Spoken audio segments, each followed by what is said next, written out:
Podcast.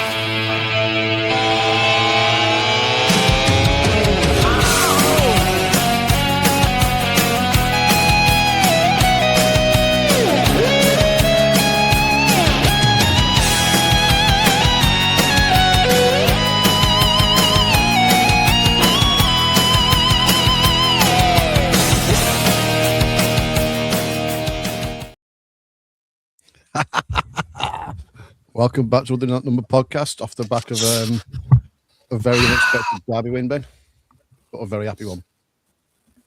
Oh, have I ever been happier to be wrong in my entire life?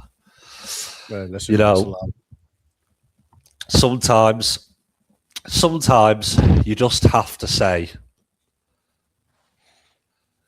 that Wigan Warriors are the biggest bottlers in British Rugby League. Correct. Specialist team, and you know what? As well as we did to see the game out at the end, they should have been a lot more professional, and they should have put that game to bed. Oh, you know what? Time. Yeah, they should have. But I'm sick of people downplaying Saints. We had to play. We still play to the whistle. We played like, to the final. It's not any. If you think it's easy to score 4 tries in about 6 minutes, then no. I don't care who you're playing or how much they've switched off. Just being able to do that against that Wigan team, I think we deserve a lot of credit for that because our heads didn't drop when they probably could have at that point because it looked like game over. And just fantastic mentality, to not just go ride out the rest of the game and damage control and just see it out, don't concede again. They just kept firing. They kept going with everything they've got. And, it's one of the best wins since we've moved to the new stadium. One of the best derby comebacks. I think someone was saying the last time we had a big comeback like that was, there was one in 2000 at the JJB, 16-0 down, I believe. Came back and won that. And also won Boxing Day in the 80s at some point a year. I can't remember. So that happens so rarely. Enjoy it. Because a comeback like that against a team like Wigan will not happen a lot. So, fantastic. I thought it was a fantastic performance. The players we had out, I'd have taken the 24-10 loss. Yeah, I'd have taken a 24-10 loss. Right. All we asked for leading up to the game was just have a go. Don't roll over. Don't lie down. Yeah. And at half time, there was only 2 points in it. There was a spell where Wigan, they got some points on the board and got quite a few points on the board. Yeah. And then the last 7 minutes, everything just changed. Yeah. I thought I was impressed with the whole game. Obviously, the incredible part is the final 10 minutes. But I was impressed. 11 players out, 12 after 4 minutes because you lose Parsi in the second set of the game. So 3 bench players. With already 11 players out. Like I said, if that had ended 24-10 or 24-16, I'd have been very content with that. I thought it would have been a very good sign. To then go on and win, that's the old Saints attitude back. I think we both said last season that never write off the Saints. You just felt like you could for the last couple of years. There was never any of that spirit. Are we getting that identity back now? The identity is back, the spirit is back, where teams will know that they can't rest for a single second, no matter what the score is against Saints, and that's how it should be. And you know what? That's also credit to OKR from last week because they never took the foot off the gas; they just kept going and going and going at us. So fair play to them on that one. The response from KR, the response compared to the KR game, to do that in the space of a few days that's real credit to the coach and the players because it was not a nice. It was a shocking loss against KR. Expected in a way because of the injuries, but like we said, I just thought second half they just gave up because it was not gave up, but they were just beaten. They were defeated. Yeah, mentally. Sometimes in games like that, things just don't go your way. You can bounce a ball doesn't go your way. But plenty didn't go our way in this game, and they didn't let it get to them this time. And that's all we want. Yes, it's great that we won this time round, especially after a lovely rendition of Saints Are Falling Apart on the 71st minute, which was just wonderful. That was wonderful. Hilarious to sing anyway, considering he was the most successful team of the last 25 odd years. Not sure when we've ever fallen apart, really. But anyway, it was very ironic. It was very funny. And the thing is, once the game finished, we started singing it about Saints. Yeah. Well, that's it. Now you just throw it back at them. You throw it back at them, and they can't use it anymore. So, but yeah, I thought just incredible, especially after losing passes so early when we're struggling in the forwards. He made his presence felt early on, though. One of our props was Desiree, who is trained once before the game, and that was one of our props in that game. That was the only backup prop that we had after Parsi, goes off. And I thought, we'll get on to obviously Mr. Leyland in a second, but I thought Desiree had a very solid game as well, and he showed up with it. Considering it's not his club, he barely knows the players, and he really, really showed up. He good effort, good commitment from him. I've been asking for himself in the shop window as well. True, and I wouldn't be fully against if we want to get him back and he performs. I wouldn't be against going for him. Yeah. But well, Willie Peters and Paul Rowley have both said if the opportunity comes again, they'll be able to try and work something out, which is which is good of chaos. Well, I've heard Leyland will be back next week. I'm pretty sure 99.9. No, obviously not this week. They don't want him cup tied, which is understandable. Understandable. So if they lose for the next round. As I was saying, Tristan Saylor, I've been asking. I want you to do it against one of these big teams. You've never done it. I thought he was fantastic. I thought he was absolutely fantastic. I thought Sam Tompkins on Sky talking absolute dog shit. I'm gonna have to just say it. That's all he does anyway. Basically, just playing down Saylor's contributions, like he was right place, right time, whatever he said, or he had a bit of a quiet game. Yeah, you have to get yourself there.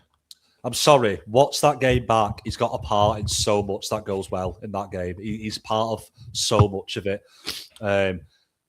Made mincemeat of the left-hand side. Made absolute mincemeat of it a couple of times. And one of our tries in the first half does come down that side. And then again, goes over to the right-hand side, tears that up for his try. Some great passing. And considering Jackson Hastings has got a hamstring injury in this game, so Saylor has to kick. Doesn't usually ever kick. Thought his kicking game was very solid. Thought he had a very solid kicking game from the tee and out of hand, which is something he's not done. He didn't do anything wrong all year. And Hastings himself, considering now that we know he was playing on one leg, I mean, I just think that's a pretty incredible contribution. Kept everyone calm. Kept the team organised when we went down to that 24-10, kept the attack organised, and I think Rowley even said it best. He said, we kind of expected him to play in a dinner jacket just to direct the team around. But no, he was tackling, he was running that ball in one leg. That guy's got, say what you say about what's happened at his other clubs, but so far, his attitude's been exemplary. Absolutely fantastic for us. Like, hats off to him. Now, Mr. Leyland. He really took the ball dead, didn't he? But he got it down in the end. Now, Mr. Leyland. We have to talk about Mr. Billy Leyland. I mean, one training session comes on with 20 minutes, with like 15 minutes to go, I think, or 20 because Clark got a knock a bit earlier than he was going to come off. Zippy, fast from the play of the ball, really good energy around there. He picked up after Clark, who I thought had an incredible first half. Thought Clark kept us in the game in the first half. He was chewing up meters from the play of the ball. He gets the knock, the low sided. He was playing reserves like the week before for KR, playing in their reserve side. Sees the Wigan player jump off the line too early. Great vision, great dummy to the left, straight in. And then straight away afterwards,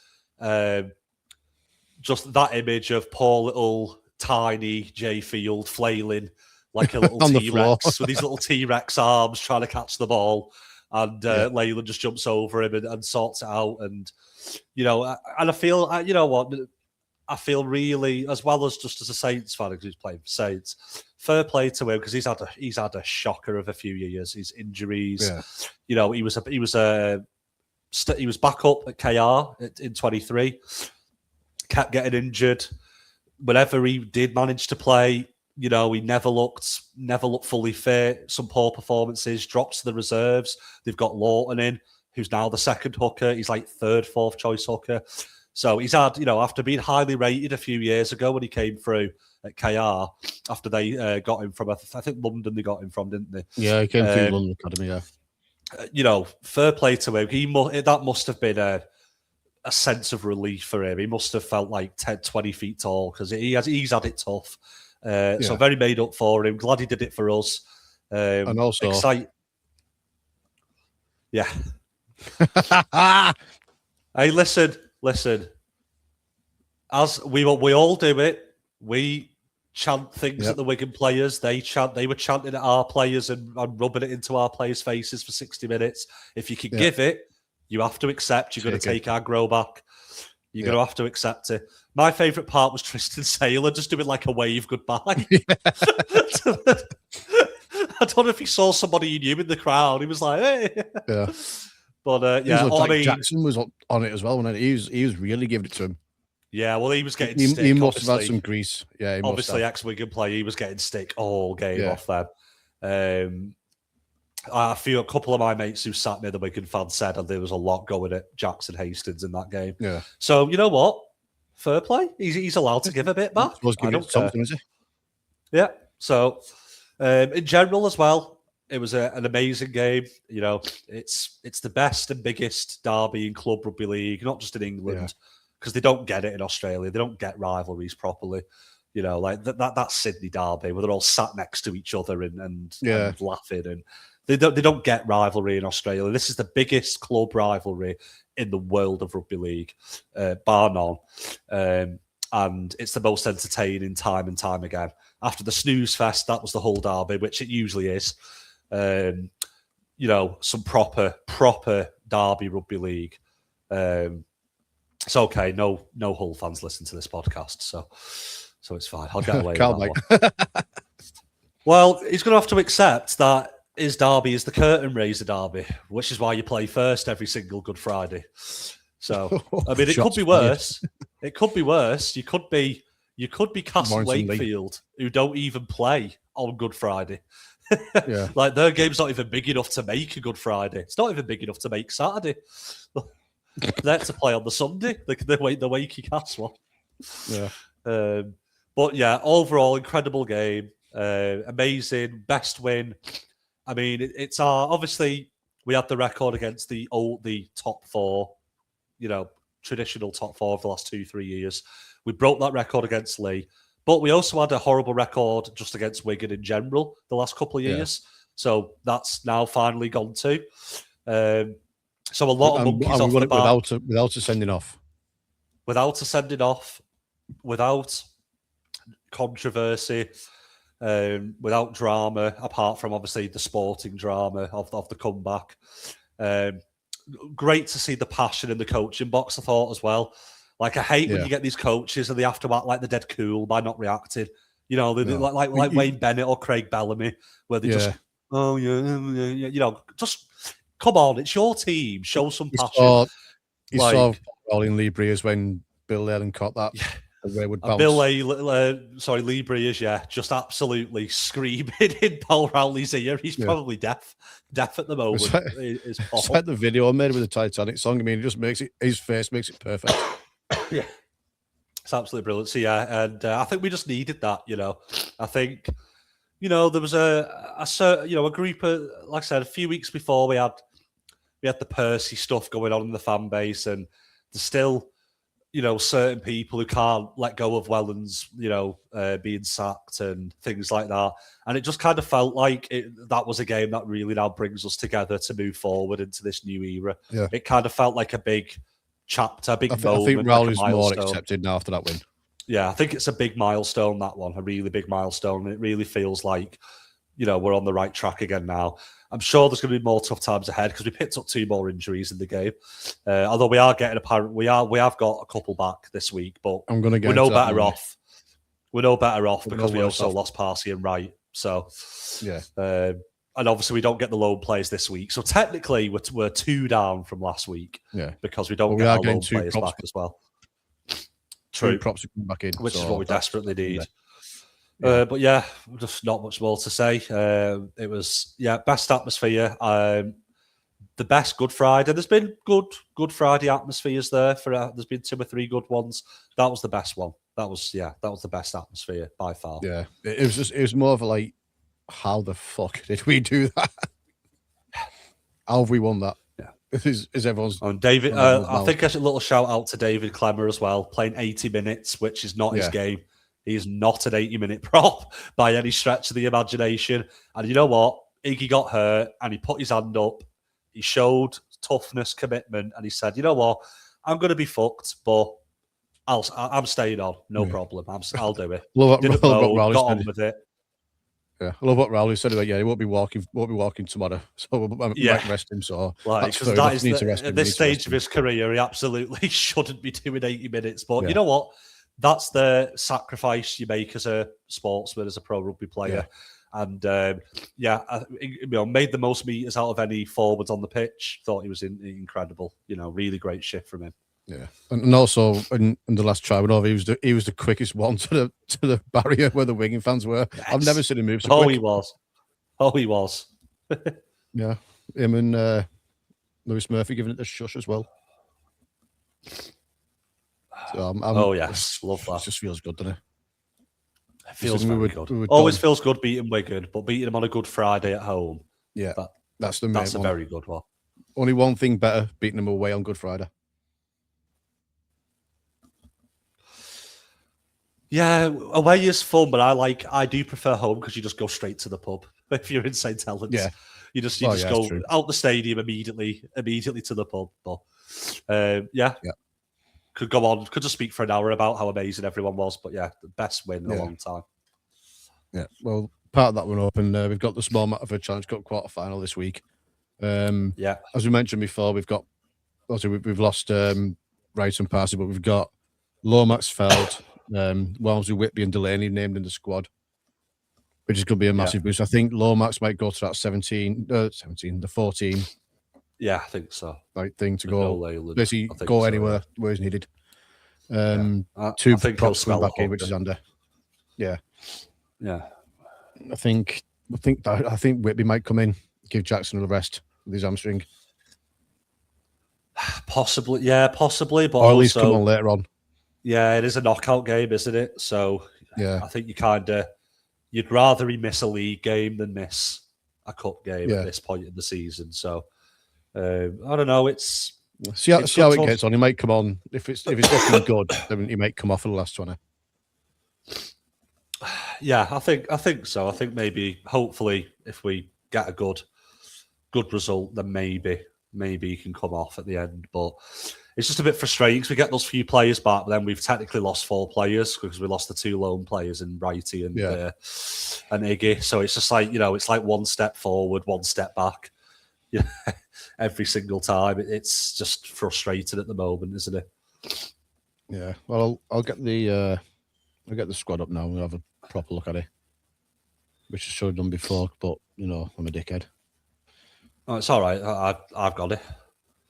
All right, go on then. Got it. So Felt, Robertson, Cross, Saylor, Lomax, Walmsley, Clark, Clement, Delaney, Whitley, Whitby, Wingfield, Murphy, Stevens, Shorrocks, Dagnall, Jake Davis, Jackson Hastings, Tom Humphreys, Oscar Knox, and Cole Marsh. So there's a potential debut there. Well, 2. Yeah, I don't think they'll play. I'll take a shot at the team. I think we'll see Saylor at fullback. And I think we'll see Felt, Dagnall, Cross, Murphy, Robertson, with Robertson and Saylor switching between fullback and 6. Hastings, Walmsley, Clark, Clemmer, Whitley, Wingfield at second row. I think he can fit in there fine. Shorrocks. Then probably Stevens, I think we'll see Delaney, more definitely. Jake Davis in this game. Yeah, I think Jake Davis. I think Lomax, Davis, Delaney, Stevens will be the bench. So that would be, for me, Whitby, Humphreys, Marsh and Knox missing out. Yeah. But there is a chance he might go for Whitby. Another shout out, Noah Stevens, who was excellent in that Wigan game. He was as well, yeah. He was. And he had to be. He's not had a bad game this season, has he? Both him and Clever. He's not had a bad game. No, he's not. He's not at all. He was probably the only one who came away with any credit after the KR game as well. So yeah, he put Mikey Lewis on his ass. Yeah, which is always good. That's all I'm bothered about. Yeah. So yeah, we've got a decent record against Catalan recently. We've beat them at their place 2 years on the bounce, and obviously at home as well. It's one of them. When they click, they're very good. When they don't click, they're awful. Yeah, they've been very hot and cold this year. Very hot and cold. Like they've looked. I remember I thought against us. I thought the first half they looked absolutely dreadful, and I was looking at them thinking, Jesus, they could finish near the bottom of the table. They were that bad. Yeah. But some decent performances or halves here and there. It'll be a challenge. Like I said, a lot of players out still, but having that home advantage, especially coming off the back of a big morale boosting win, I think could make the difference. I think it really could make the difference. Yeah. So it all remains to be seen. Hopefully, we get into the app for the semi-final. Some news broke earlier today. We have a new CEO at the club. Abi Ikoku, who was the interim CEO at the RFL, so plenty of experience in the business side of the game, which is what we need, and let the rest take care of the rugby. Don't know anything about him, so just good luck. From what I've been looking into, a lot of people seem happy with it, so no argument for me. Yeah, good luck to him. Plus, it's a fresh face coming who's got no affiliation to anyone at the club. So which is what you need. And do his thing. I do wish that we would just have a proper director of rugby to go along with it, though. We need to split those roles a bit, and maybe that's in the pipeline, or I don't know. It is because I was thinking that would be something like Dave Hutchinson would go into. I was kind of expecting he may well be. Yeah.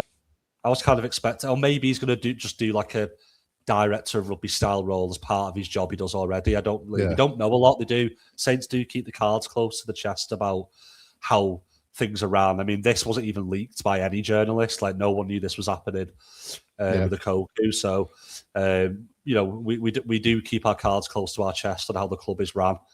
We need to. There's so many times where.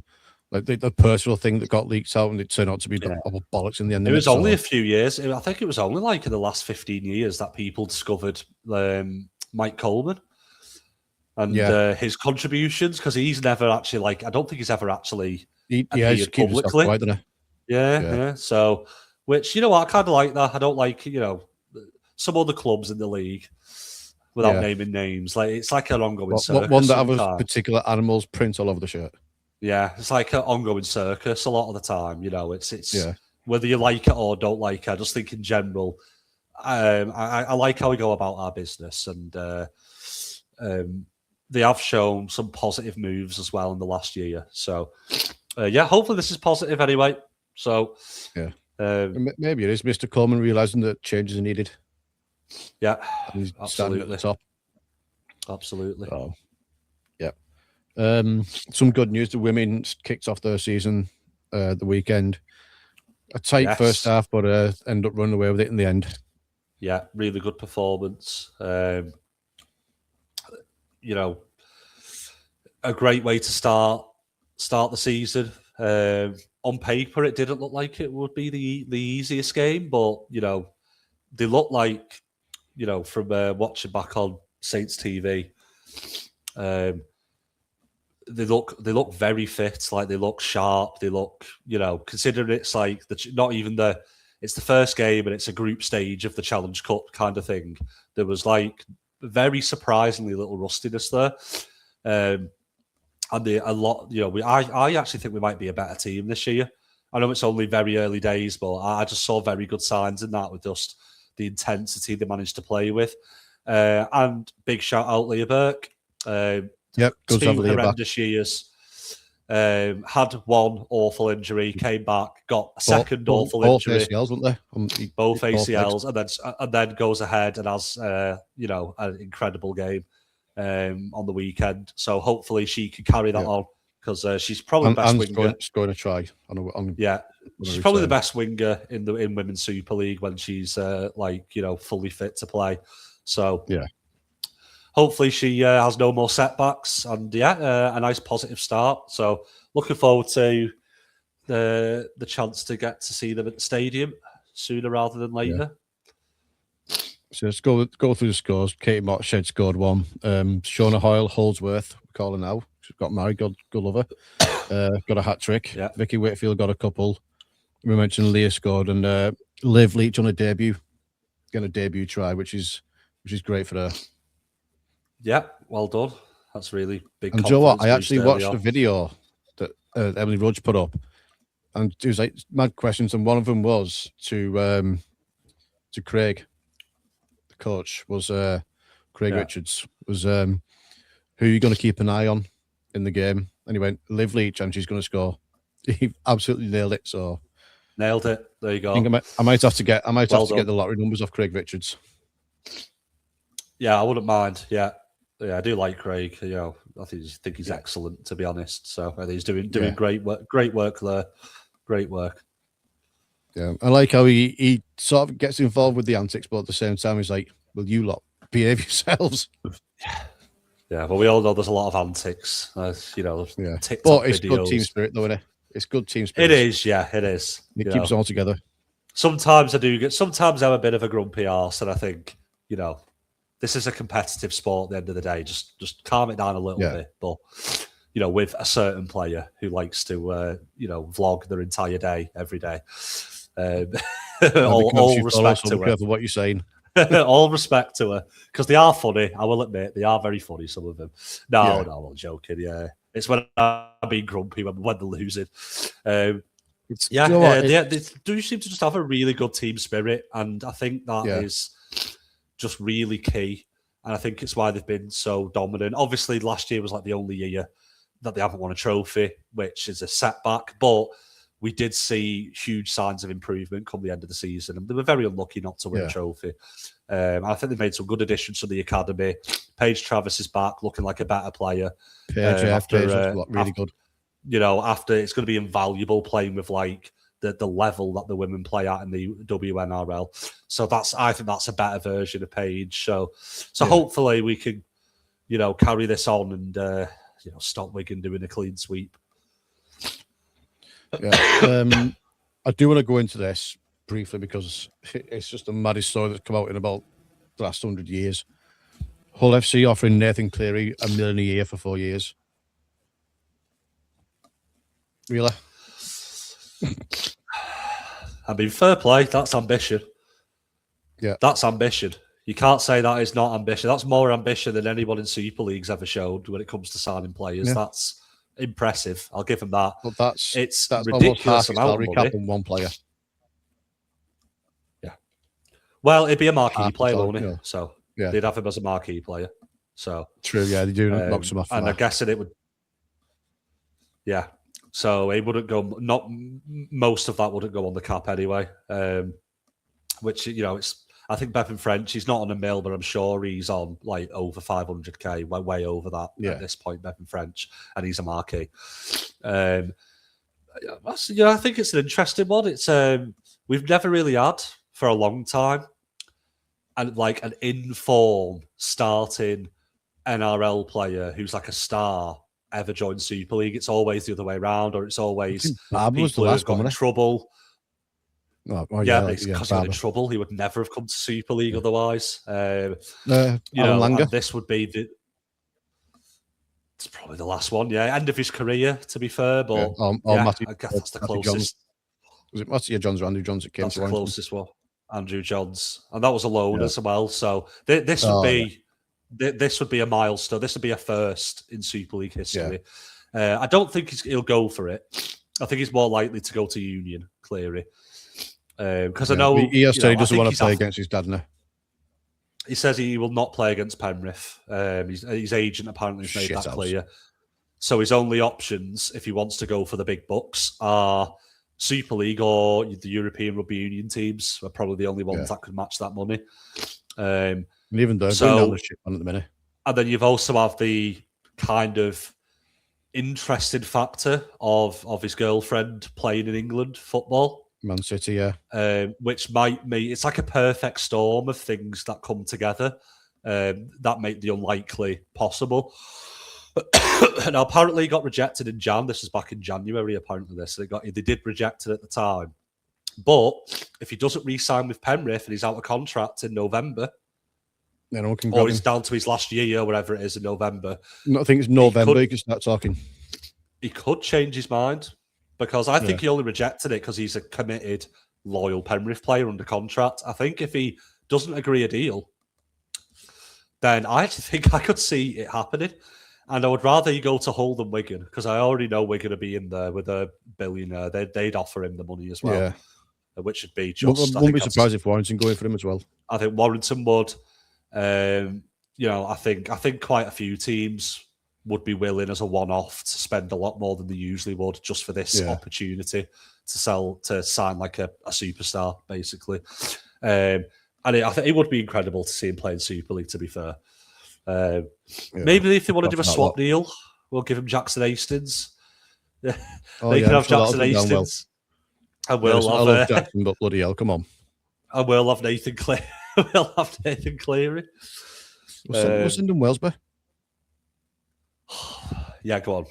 I don't like it, but I'll take it. I don't like it, but I'll take it. Listen, it's completely hypothetical. We know it's not going to happen. Jack's staying for as long as we need him. Yeah.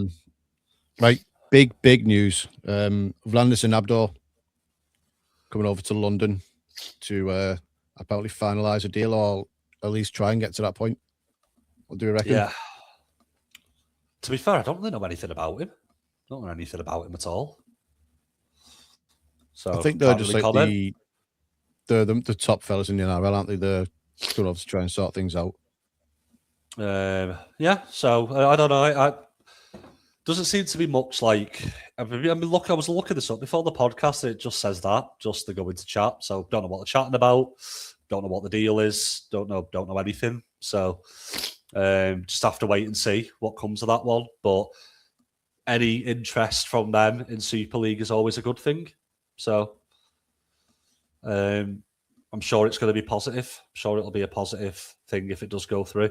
London are obviously well preparing for the obvious inclusion in Super League next year, which I think is going to be obvious. Just have to wait and see. Hopefully we get more details soon about what this involves. Oh, wow. So there's been a club statement from North Wales Crusaders. There's just popped up now. Yeah. Owners have pulled the funding from the club. Yeah, which I think is absolutely pathetic, if I'm going to be honest. Yeah, I mean, it winds me up. It's like, what do these guys expect? Do you know what I mean? It's like they know what they're getting into. If you're going into lower league rugby league, you know you're not making money.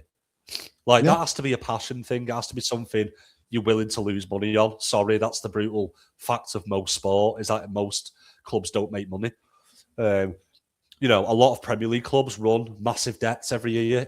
It's just you don't take home profit. 9 times out of 10 running a professional sports team, and especially the lower levels of English rugby league, which is just like almost a graveyard in terms of empty stadiums and no TV deal and things like that. It just winds me up. It's like, what do these people expect? Like this weird fantasy they've got that they'll walk in and North Wales Crusaders will start averaging 8,000 fans and they'll be in Super League and they'll make loads of money. I mean, what did you expect in the first place? I don't know. Yeah. I just think it's bizarre. It happens all the time. It's like, yeah, I know you're not making money. No one in lower level English rugby league makes any money. I don't know, but yeah, hopefully they do find someone to step in because they've been around for. they've been around for a while now, and it says in the statement that they are looking urgently for another major shareholder. I hope they find a passionate shareholder to keep them going, because I think there's a lot of untapped potential in Wales, and it's a shame that the RFL, in my opinion, and the old South Wales Crusaders, the Crusaders, I just think it's I think we dropped the ball so many times on Crusaders, really dropped the ball on Wales. And I do think there is potential there, and there's a lot of players there that won't make it through to the professional union system, like what happened with Grace, with Saints. And it'd be a shame to lose our pretty much like not the only club, I think the South Wales as well now, isn't the Scorpions or whatever they're called. But what's his name? But North Wales Crusaders are the main club. They are the main Welsh club. And they're a big source of Welsh Rugby League players for the national team and for the game in general. Yeah. And it's just not good if you lose like your only kind of decent sized club in a geographical area. It's really not good. So, I really wish them the best. I hope it turns out all right. Because we can't afford more clubs going under. We really can't. This game is just on its arse. Yeah. John Cartwright set to leave Hull the end of the season. I think that's a cock up. It's an interesting one because, I mean, he turned it round from the state they were in when he took over. That's like, absolutely he turned them round. But at the same time, the investment they've had in the squad, and they were hyped up a lot of signings, and they've looked very poor to start this season. They've had a lot of players out as well, though.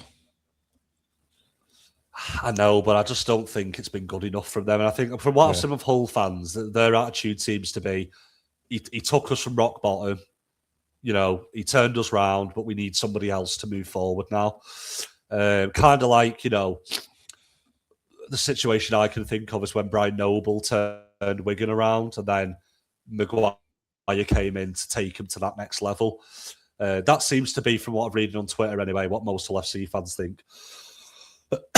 But yeah, it is true, to be fair, a lot of injuries. He probably deserves more time. It's also very weird that it's the end of the season because he's contracted to 27.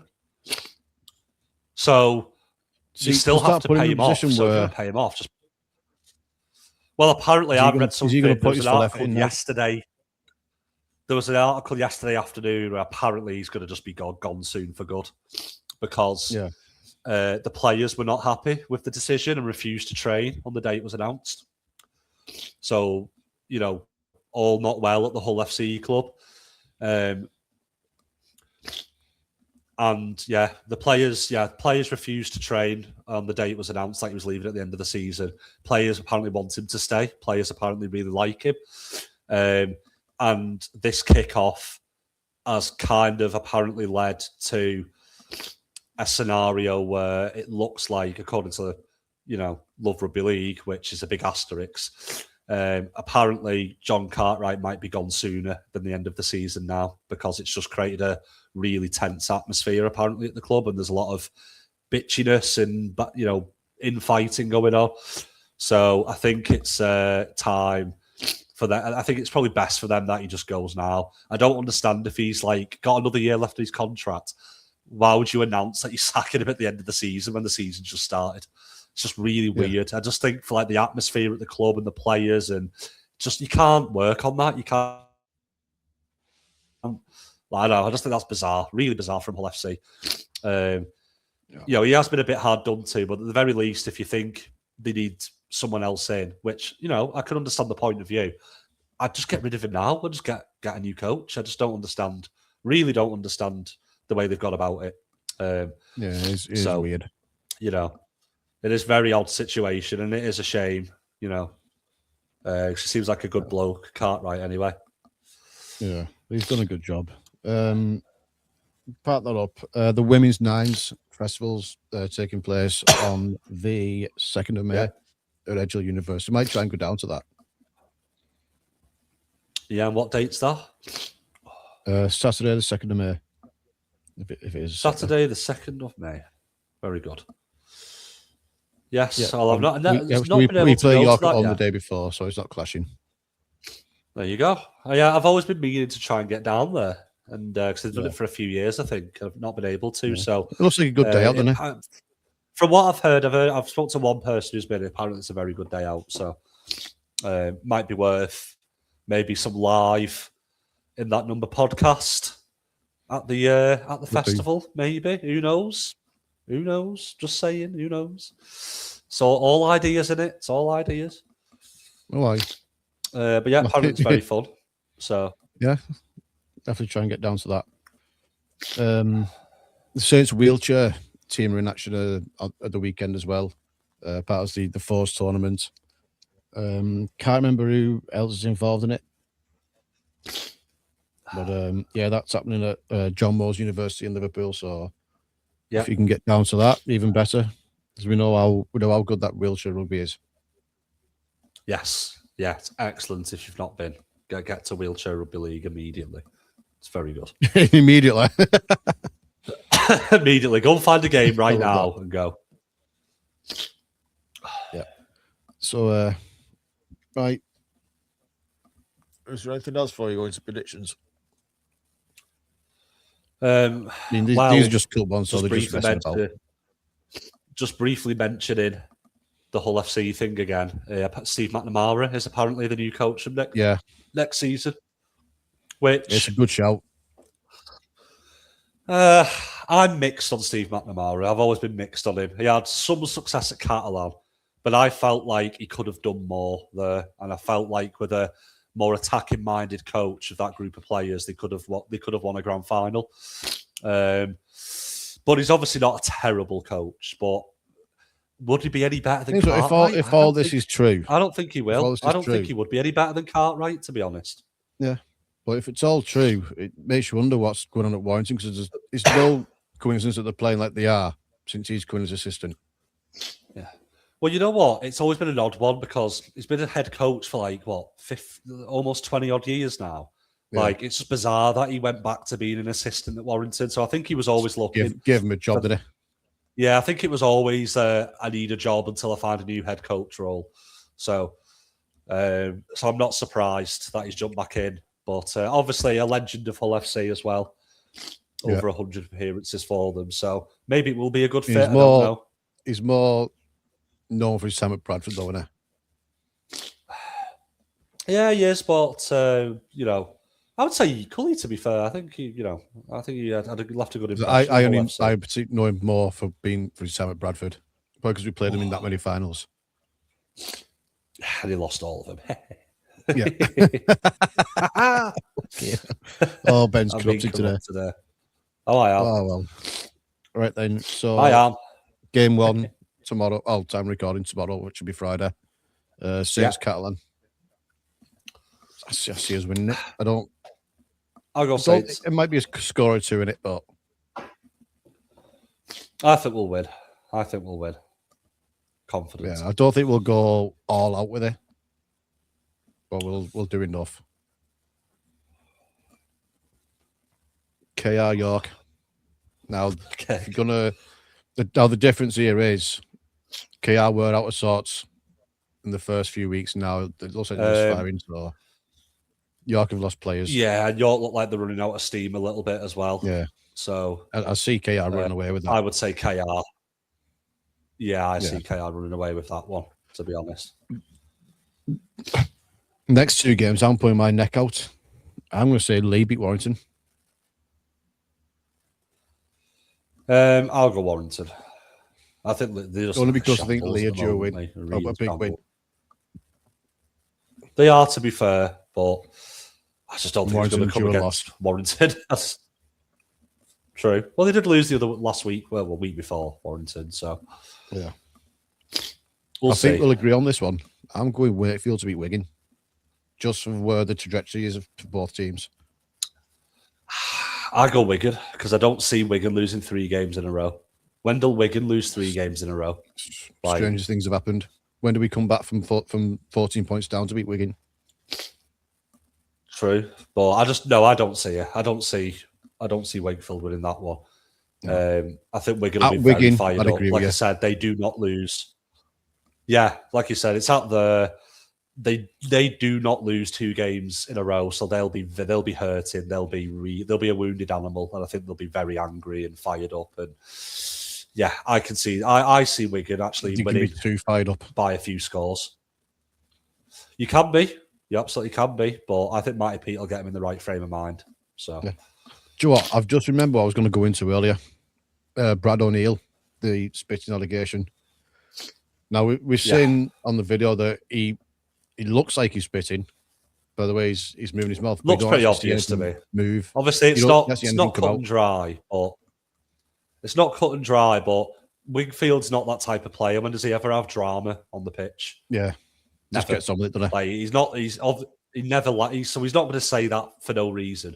But no. I don't think anything will happen because I don't think there's clear enough proof. But from what you can see, I think it's 80% certain that he did spit at him. Because like I said, Wakefield's just not going to lie. What reason would he have to lie like that? He's not that person who does that to other players and tries to get them sent off. He never does that. No. So I think it's pretty obvious he did do it, but he'll get away with it. But to be honest, with how he plays, it's better for rivals that Brad O'Neill plays for Wigan because he's bang average and he's a bully and his discipline's awful and he gives away penalties and he's the first one to lose sweets. So yeah, he always loses his head if it's tense in a game. So it's probably worse off for Wigan. I mean, how he's still there, I don't know. I think that's really weird how he's still in that team. They must have better options, surely, in the prop department. I don't know. Maybe they don't, but it's an odd one. Oh, well, that's the problem, not ours. Yeah, good. One thing I did want to mention, where is it? It's been brought to my attention that 2 lads of the Blackbrook under-16s have been selected to represent England under-16s. Yeah. What is it? Yeah. Where's it gone? I think it's like a 4 Nations. Yeah, 4 Nations under-16s. I don't know where it's taking place, but they need to raise 1,600 for travel, accommodation, and all that stuff. Yeah, Ryan Cunliffe and Mike Lyons to under-16s. So I've been asked to put it out there. There is a GoFundMe page or Just Giving page. I'll post that. They're up to 902 at the time of speaking, so they're not far off. Oh, very good. Yeah. So anyone who can throw anything in there that they can. I'll put a post out about it. Yeah, I'll put a post out about it.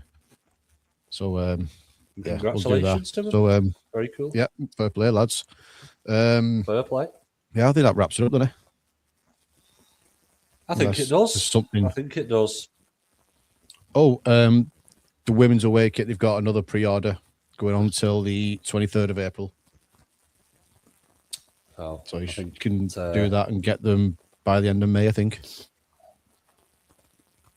Yep. I think I'll be getting one of them now. So that'll suit me down to the bone. No, Yeah, so that's it. So thanks everyone for listening. Everyone who, and Joe, there's quite a few people in the retro shirts who came over to speak to me, and they're happy to do it. So I really appreciate everyone that did that. So just keep doing what you're doing. We appreciate all the support. And yes, thank you. If you haven't already, go and have a listen to our interview with Alan Hunt. It's spot on. Listen to that; it's very good. So, so thanks very much, and we're back next week. And we'll see you then.